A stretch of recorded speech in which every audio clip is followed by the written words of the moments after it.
बिस्मिल्लाहिर्रहमानिर्रहीम। मलिक अरसान शहजाद के साथ आप देख रहे हैं। नाजरीन, इस वक्त मैं मौजूद हूँ कच्चा मोरू के अंदर, जहाँ पे ये गर्म रेत है। आप देख सकते हैं कि बिल्कुल तपती हुई रेत है और मौसम की जो है शदीद किस्म की सूरज की सख्ती है। और किस तरीके से हमारे जवान हेलमेट, जैकेट और वर्दियाँ पहने मुल्क पाकिस्तान का दफा कर रहे हैं। और अल्हम्दुलिल्लाह चक मोरू का जो इलाका है वो हमारे जवानों ने इस वक्त क्लियर करा लिया है। इस गर्मी और तपती हुई रेत के ऊपर चल के दरिया को क्रॉस उन्होंने किया और बड़ी जुर्रत और बहादुरी के साथ उन्होंने चक मोरू का जो इलाका है उसको क्लियर करा लिया। इस वक्त ये मुकम्मल एरिया जो है हमारे पंजाब पुलिस के जवानों ने कंट्रोल इस एरिया का संभाल लिया है। और चक मोरू का इलाका जो दहशत का नाम समझा जाता था, अब हमारे पंजाब पुलिस के जवानों के कंट्रोल में आ गया है। और यहाँ पे इतनी ज़्यादा गर्मी है कि हमारे जवानों की जुर्रत और बहादुरी के और उनकी अज़मत को मैं सलाम पेश करता हूँ कि इस तपती हुई रेत के ऊपर वो चढ़ के लेट रहे हैं और बड़ी जुर्रत और बहादुरी के साथ उन्होंने जो ये ऑपरेशन किया है, ये इलाका क्लियर कराया है।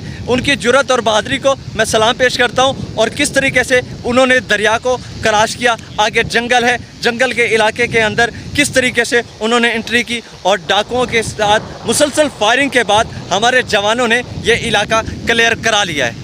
पंजाब पुलिस के जवान जो हैं वो आगे की तरफ पेशकदमी उन्होंने की और इस इलाके को क्लियर करा लिया है। अब कच्चा मोरू का जो इलाका है वो हमारे पंजाब पुलिस के जवानों ने कंट्रोल संभाल लिया है। 80% से ज़ाहिद का ये इलाका इस वक्त क्लियर हो चुका है। और अल्लाह रब्बुल इज़्ज़त से दुआ गो हैं कि अल्लाह रब्बुल इज़्ज़त हमारे जवानों की हिफाजत फरमाए। और अल्लाह रब्बुल इज़्ज़त अब तक जो हमारे जवान 44 जवान इस कच्चा ऑपरेशन को क्लियर कराते कराते जामे शहादत का रुतबा नोश कर चुके हैं, अल्लाह रब्बुल इज़्ज़त उनके दर्जात भी बुलंद फरमाए और हमारे उन जवानों की हिफाजत फरमाए जो मुल्क पाकिस्तान के दिफा के लिए अपनी जानों का नजराना पेश करने के लिए भी तैयार हैं। चक मोरू का जो इलाका है वो इस वक्त क्लियर हो चुका है। 80% से ज़ाहिद का ये इलाका जो है वो क्लियर हो चुका है। मैदानी इलाका, हमवार रास्ते और मुख्तलिफ़ किस्म की यहाँ पे जो हैं उनको दुश्वार रुकावटें अबूर करने के बाद वो इस इलाके के अंदर पहुँचे और ये इलाका उन्होंने अब मुकम्मल तौर पे क्लियर करा लिया है।